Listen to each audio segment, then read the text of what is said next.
Bună ziua! Revin din nou cu o filmare și anume o nouă decorațiune pentru sărbătorile de Paști. Sper să vă placă, să vă ajute și să vă dea poftă de a pune în aplicare și noastră această confecționare acestei decorațiuni. După cum se poate vedea, avem nevoie normal de o bucată de o rondeaua de lemn. Avem nevoie de o bucată de amporă, un cerc de amporă pentru decorațiuni cu diametru, bucata de lemn 20 de centimetri, cer scuze, ampora 15 cm. Avem nevoie de panglică pentru decor de mătasă 1,20 m pentru îmbrăcarea cercului de amporă. Avem nevoie de ouă pentru decor din amporă, floricele din plastic, după cum se pot vedea, iarbă decorativă, după cum se poate vedea, care este specială pentru această perioadă, după ambalaj, de pistolul de lipit, tuburile de plastic pentru pistolul de lipit, foarfecă și, normal, ambiție pentru a face această decorațiune. Și trecem la confecționarea sau, nu știu, facerea acestei decorațiuni pentru sărbătorile de Paști. Această panglică verde de mătasă, înainte de a o aplica, normal că am măsurat ca să se încadreze perfect, să acopere acest cerc de amporă. Este, după cum am zis, de 1,20 m. Este culoarea verdele, acel verde plăcut. Va veni îmbrăcată în totalitate, după cum se poate vedea. Vă las în liniște să urmăriți.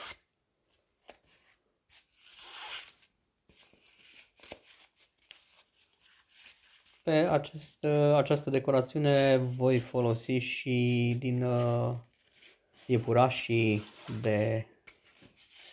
pentru Paști din bile de lemn. Dacă ați urmărit și acel video, ați văzut cum se confecționează, cum se fac acei iepurași pentru decorațiuni sau de decorațiuni pentru sărbătorile de Paști. Și atunci, având mai mulți făcuți, ne-am gândit și la o altă decorațiune de Paști care să includă și un iepuraș din bile de lemn. În acest moment, după cum se poate vedea, este gata îmbrăcat. Procedăm la lipirea lui, deci este gata îmbrăcat complet, nu a rămas nicio fâșie sau o porțiune neîmbrăcată. Se procedează la lipirea cu plastic fierbinte, cu pistolul de lipit.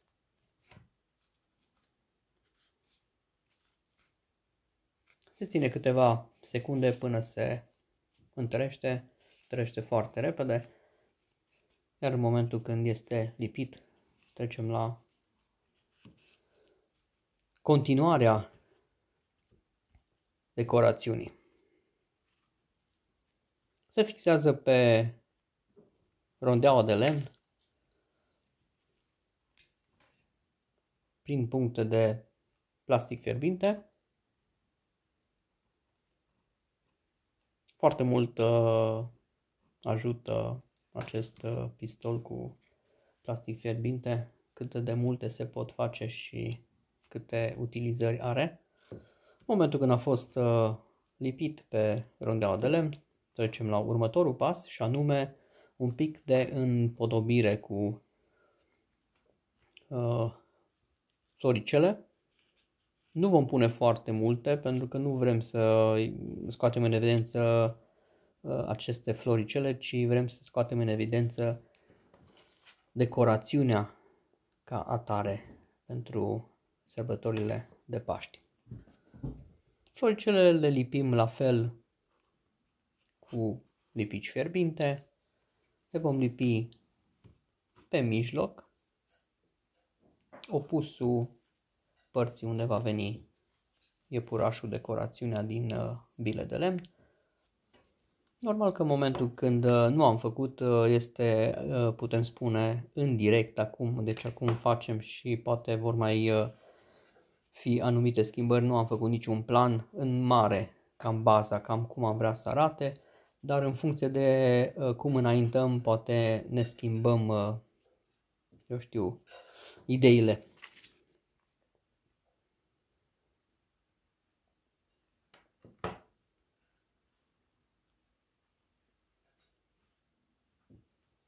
Am lipit și cea de-a treia floare. V-am zis, acele fire subțiri de plastic care rămân în urmă, cum se întinde, le putem curăța ulterior, nu e nicio problemă, foarte, foarte ușor. Acum vom lipi și câteva frunze la aceste flori. Deja prinde contur, deja văd această decorațiune de Paști foarte, foarte frumoasă și foarte reușită.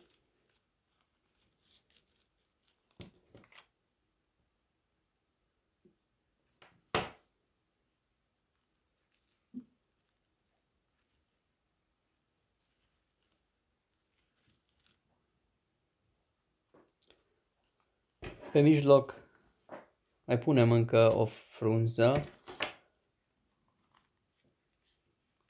care arată mult mai bine.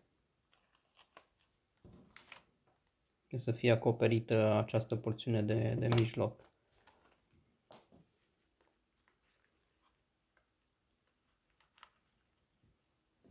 Super! Chiar arată foarte, foarte bine.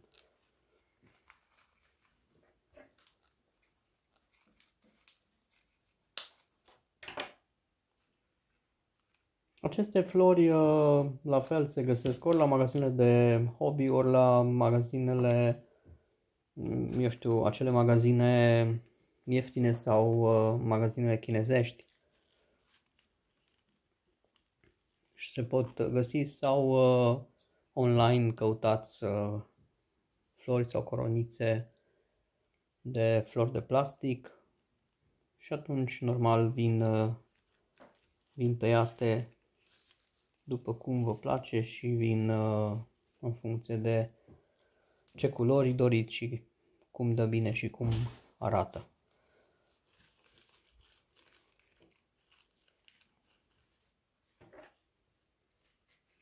Încerc să apropii, vedeți,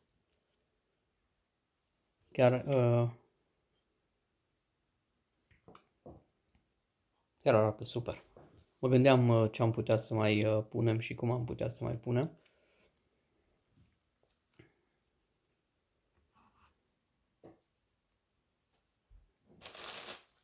Acum vine pusă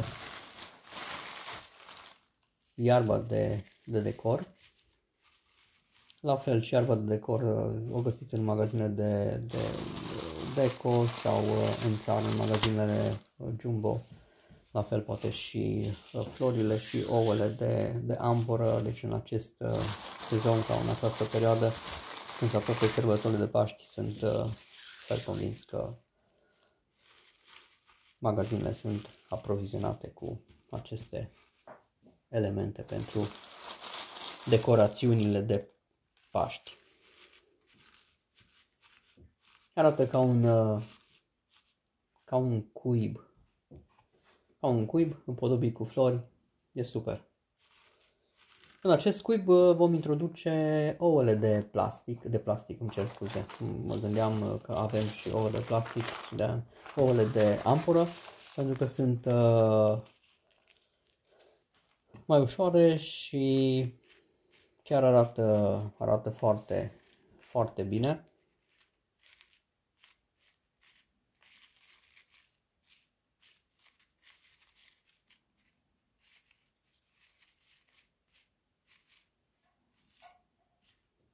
E perfect așa.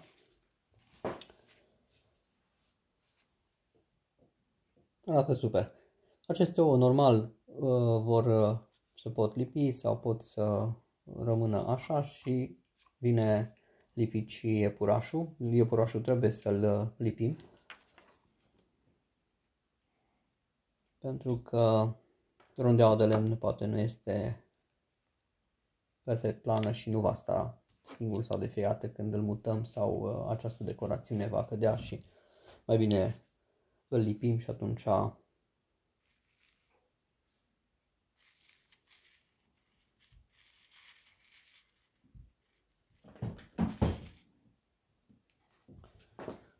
da, nu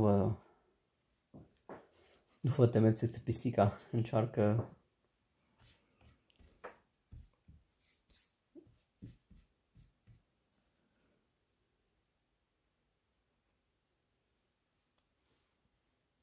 să uită și ea ce facem. Este foarte concentrată, de fapt ea este mai mult atentă cum ar putea să vină să ne ajute, adică să dea câte ceva pe jos. Bun, iepurașul este lipit și el. Așa arată. La un moment dat mă gândeam că să punem și jur împrejur acea iarbă artificială, dar nu, eu zic că arată foarte bine așa. Bine, normal s-ar putea pune tot strei. Deci putem să lăsăm unul, se pot pune toți trei. Și cu unul și toți trei la fel, deci arată ca decorațiune foarte, foarte bine. Și din nou am făcut foarte repede o decorațiune pentru sărbătorile de Paști, ajutându-ne de acea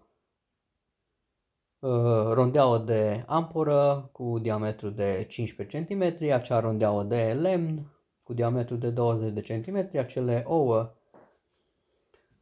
cu diferite culori de amporă, câteva flori, iarba artificială, acea panglică verde de mătase de 1,20 m,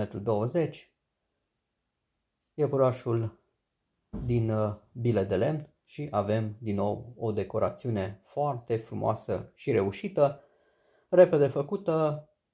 Eu sper să vă ambiționați să o puneți și noastră în lucru această decorațiune și după cum am zis și în celelalte filmări, la celelalte videouri, să o faceți, să veniți cu alte idei mult mai frumoase, mult mai reușite și în momentul când aveți întrebări în legătură cu aceste decorațiuni, vă stăm la dispoziție cu drag, vă răspundem.